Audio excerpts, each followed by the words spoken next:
Hello students. Students, on the screen you can see the preamble of our nation.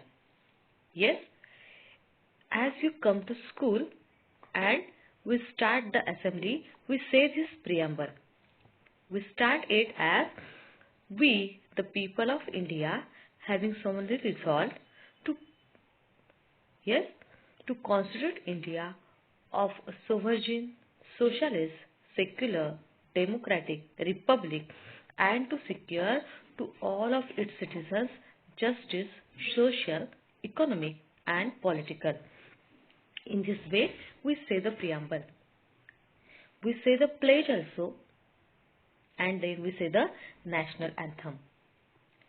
Every day we say the preamble in our assembly. But why we say the preamble? What is the meaning of the preamble? Students, it is written on the front page of our constitution. Whatever constitution is written, it is the front page of our constitution. Preamble of our constitution is also known as preface of our constitution. Preface means front page. As you open that, it is the introductory page. Yes, whatever is written inside in the some words, it is given here. This is the summary of our whole preamble. So it is given here that it is the preface of our constitution because preamble is the introductory statement of any documents. It describes the reason of that document, why that constitution is written. It is given in the preamble. That's why the preamble is known as the preface of our constitution. Understood? Preamble is an introductory statement that states the source of authority. Who is the author of that? The date of adoption, from which date it started. On the last, in the preamble it is given that on the day 26th November 1949, do hereby. Yes, and from which day it is start to adopt, 26th of January 1950. That both dates are given there. Yes, and then guiding principles, etc. Also, it specifies character and values, like which values are given there in the preamble: sovereign, socialist, secular, democratic, republic, justice, liberty, equality, fraternity, like this. Preamble is based on the objectives resolution drafted and moved by Jawaharlal Nehru in 1946, because Jawaharlal Nehru was our first Prime Minister, and that time whatever resolutions he took and on which based whatever objectives were there, that objectives were given in the preamble. So here we will start our lesson, India is my country. We will see in detail about our constitution.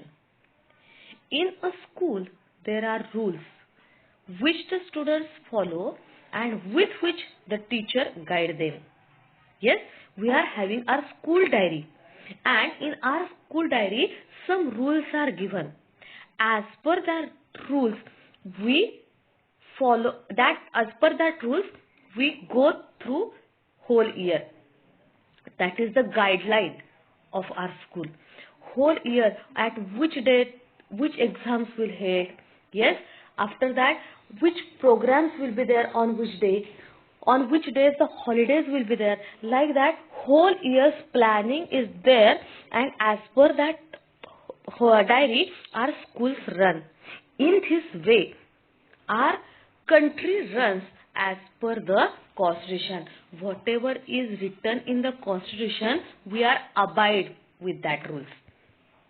Yes, In the same way, the people of our country too have to abide by some rules. These rules can be found in our constitution. And where we get these rules? We get that rules in the constitution. Constitution is the book. After our country became independent, the leaders of our country decided to frame a rule book according to which our country would function. Yes, after independence, whatever leaders were there, that all leaders decided that we have some framework. We have to decide something that according to, otherwise as per the government the rules will be changed. It should not be like this. That's why they decided that we will decide some frame and we will write the book. As per that, our country should have to work. It came to be known as the Constitution of India, and that rule book is called as Constitution of our India. And each and every citizen of India must abide by the rules and the regulations mentioned in our constitution. And whatever people live in India, means those who are the citizens of India, they have to follow these rules and regulations which are mentioned in our constitution. The founding principles of our constitution are democracy, socialism and secularism. The founding means the main principles of our constitution are democracy. We'll see what is meant by democracy. Democracy means the people have the right to choose their own government. As you know, your mother and father goes for the votings. As the elections are there, that time they go and vote. And from the people, those who are selected, from that one is appointed as the Prime Minister of our India or President of our India. So in this way, we all people only select our government. That is called as democracy. Socialism means the political idea that is based on the belief that all people are equal and that money and property should be equally divided. That is called as socialism. Each and every person, those who live in India, is same. The rules are not changed for the poor and for the rich people. Next is secularism. Secularism means the belief that religion should not influence or to be involved in the organization of society, education, government, etc. As per the religion, the rules will not change for taking the education. Or if you are believed in any religion, you can have the authority or you are having the rule, you are having the right to take the education of any other religion. You can take any type of education. You can take part in any political party. That is called as secularism. So, on these three things, our constitution is, or these three principles, founding principles, our constitution is depend. We will learn about this in detail, but actually I told you here. The Constitution of India came into effect on 26th of January 1950. Students, now we are going to celebrate our Republic Day, and this Republic Day is, or this day is celebrated as our Republic Day. See students, this is the front page of our Constitution. Dr. Baba Saheb Ambedkar and Benigal Narsingh Rao. And after that, some members, means to 84 members of our Constituent Assembly, these all people wrote our or made our Constitution. Main author was Dr. Baba Saheb Ambedkar. He was the chairman of the drafting committee. But not only he, the all people wrote. They talk with each other. They share their views, because that constitution was not of 1 or 2 pages. It is the lengthiest constitution in the whole world. Yes, India's constitution is the lengthiest constitution in the world. जो अपनी घटना है, जो अपना संविधान है, वो पूरे वर्ल्ड में सबसे बड़ा संविधान है. So it is not possible for 1 or 2 people, but so many members, assembly members, were involved in that. See, this is the actual copy of our Constitution of India. So many people sign on that. Those who wrote this, those who were involved in that, these people's sign were there on the Constitution.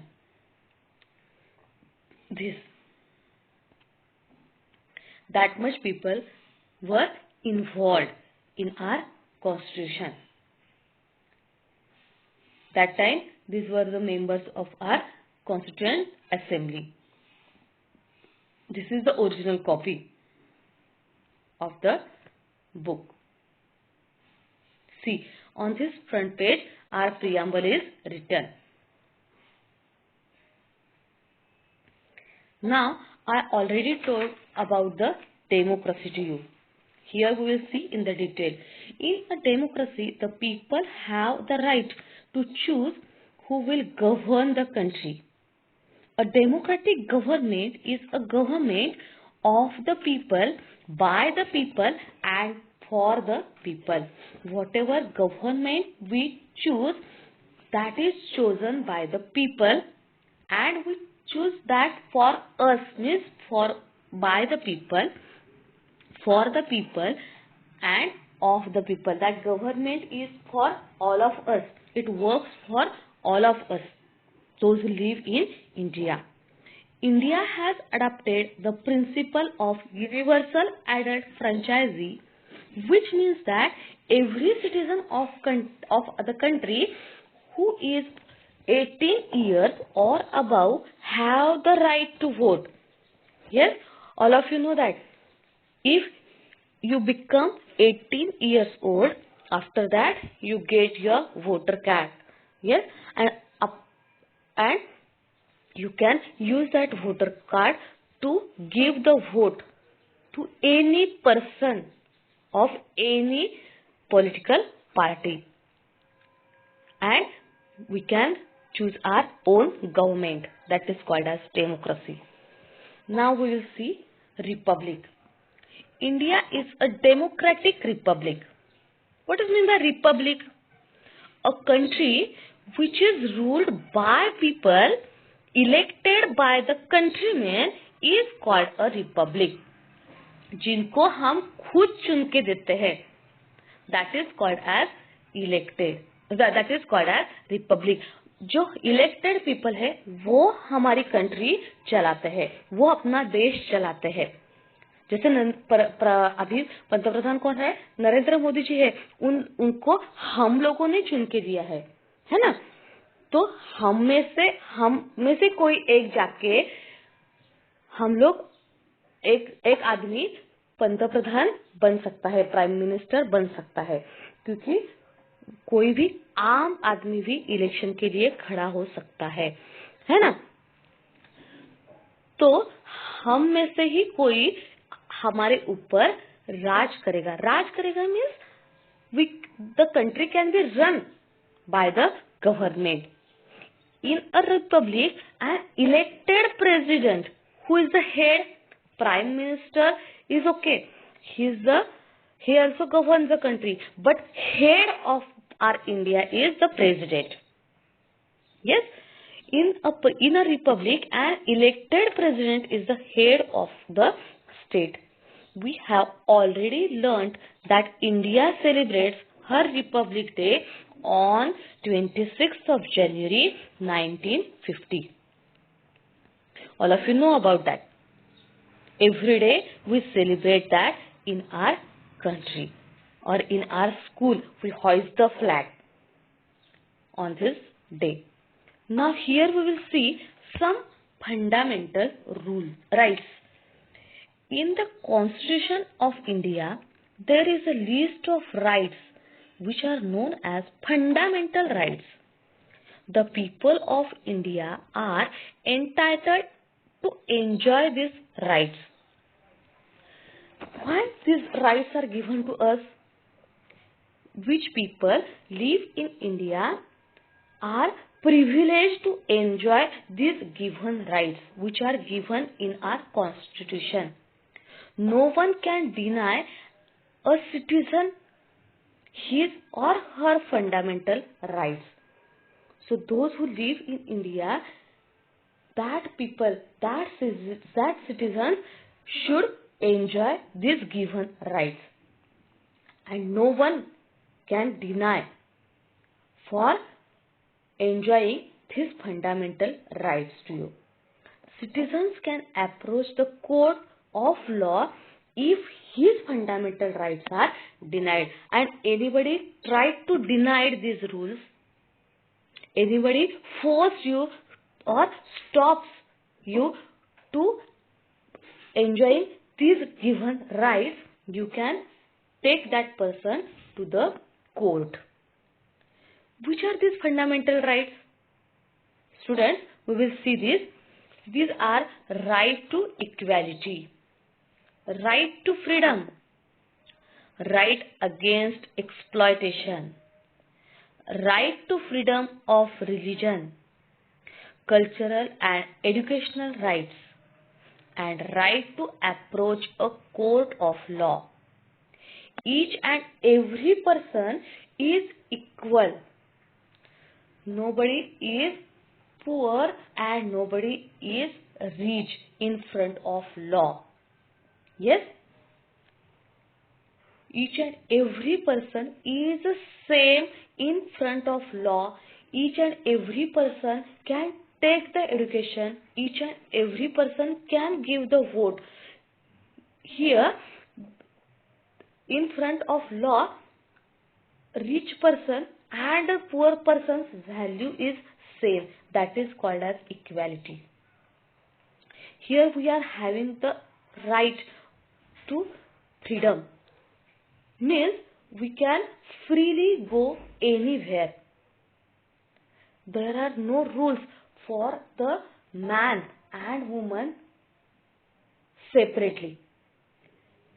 Though that is the woman or that is the person can stand for the election. They can take the education. Girls also and boys also can take the education in the same school. Yes, and with each and everybody, poor people and the rich person, both are having the freedom to travel everywhere. They are having the freedom to talk with each and any person. That is the right to freedom. Next is right against exploitation. Students, if any child is below the age of 14 and that if they are forcefully some people forcefully tell them to do the work, that is called as child labor. They are appointed in the factories, in any field to do the work forcefully. Their education is stopped. So here is the right against the exploitation. You can take that person to the court. If any person is forcefully tell that child to do the work in the hotels, in the small industries, factories. They can work and earn the money. So here we are having the authority to take that person to the court. So here is the right against the exploitation. Right to freedom of religion. You can select, though you are having your own religion, you can transfer your religion, or you can study about any other religion. You can follow any other religion. That is the right of religion, right to freedom of religion. Next is cultural and educational rights. You can follow your own culture in any state, though you are not belong to that state.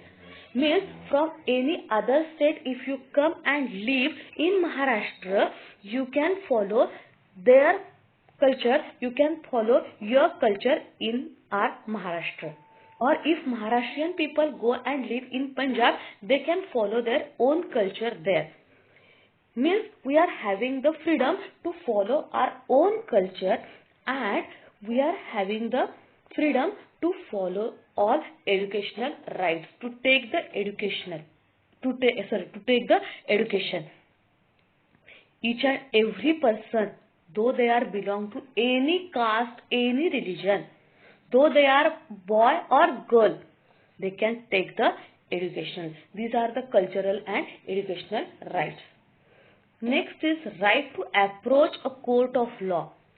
And if any person, any group of people can deny a citizen from enjoying these rules, or from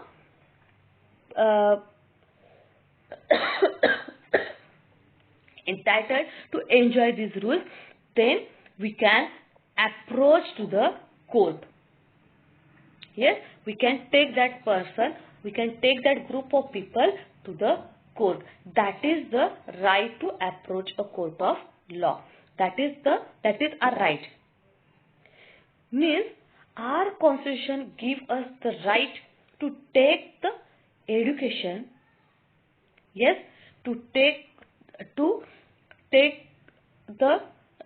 go each and every place, to enjoy each and every religion, to enjoy our culture. And if anybody deny these rights, then we can go to the court also. These are the fundamental rights. According to the Constitution of India, the citizens of India have the right to practice any religion they want. India does not have an official religion. Our India does not have any official religion, and that's why each and every person can practice any religion. Though you are belong to any religion, you can take or you can study about any religion, and you can follow also that religion. These are the fundamental rights. In the next lecture, we will see what is meant by fundamental duties and directive principles. Thank you, students.